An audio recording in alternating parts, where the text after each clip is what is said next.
Paulin, ceux qui n'ont plus d'emploi en raison de l'épidémie de la COVID-19 peuvent demander la prestation canadienne d'urgence. On parle d'une aide de 2 000 par mois qui sera versée pour un maximum de 4 mois. Et c'est un montant imposable.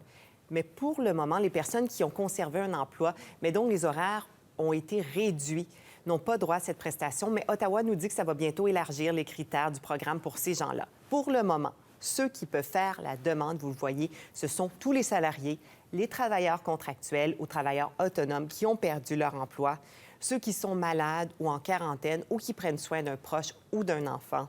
Le premier versement électronique devrait être effectué dans un délai de 3 à 5 jours. Mais malgré des améliorations, il y a plusieurs citoyens qui tombent toujours, si on peut dire, dans les cracks du système. J'ai posé vos questions au comptable professionnel agréé, André Paulin. Monsieur Paulin, même si on commence à avoir de plus en plus d'informations sur les personnes qui vont pouvoir avoir accès à cette prestation d'urgence, il reste plusieurs questions. Vos clients en ont beaucoup aussi. Commençons d'abord par les travailleurs saisonniers, ceux qui, entre autres, ne reçoivent plus d'assurance-emploi. Est-ce qu'ils peuvent avoir accès, selon votre compréhension, à cette prestation d'urgence?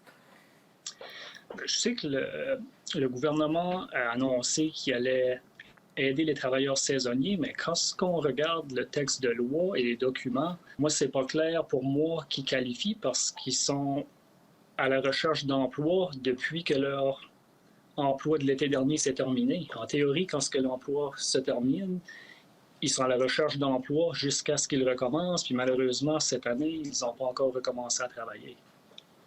Pour les étudiants aussi, on a reçu beaucoup de questions des étudiants qui s'attendent à avoir un emploi d'été, à avoir un stage. Est-ce qu'ils peuvent soumettre leur candidature, finalement appliquer pour cette prestation? Eux, c'est la même chose. S'ils ne travaillaient pas pendant leurs études, ils n'ont pas perdu leur emploi à cause de la COVID-19 parce que le 15 de mars, ils étaient sans emploi, ils étaient aux études. Ils ne semblent pas qualifiés avec le programme tel qu'il était écrit présentement. Pour les employeurs, si les employés reçoivent la prestation d'urgence de 2 000 est-ce que les employeurs, eux, peuvent avoir accès à la subvention au salaire de 75 Non, parce que si l'employé reçoit la prestation canadienne d'urgence, c'est parce qu'il n'a pas eu de salaire. Fait donc, si l'employeur n'a pas à le payer, il ne peut pas recevoir une subvention pour un salaire qu'il n'aurait pas payé. Ça, c'est quelques questions qu'on a reçues, mais vous, personnellement, vos clients, quelles sont les grandes questions qui reviennent principalement? Nous, les questions, c'est surtout lié sont posées par des entrepreneurs. Par exemple, là, la pêche est supposée de commencer. Ils vont me dire, OK, mais là, je commence à payer mes employés.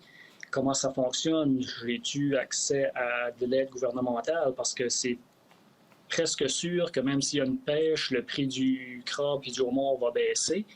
Et malheureusement, le programme de 75 % des salaires, on regarde, d'après les critères sortis, les revenus de, par exemple, avril cette année comparé à avril l'année passée. Si ça baissait de 30 % on qualifie pour les salaires du mois d'avril. Ben, l'année passée, la pêche n'était pas startée au mois d'avril. C'était pas à cause de l'épidémie, c'était à cause qu'il y avait des glaces. Mais il est possible que cette année, les revenus sont beaucoup plus faibles que la normale. Mais si on compare avec l'année passée, en avril, c'était 0. Mais c'est juste une question de timing. Et ça, c'est une des questions ou des préoccupations qu'on a de notre côté, de nos clients.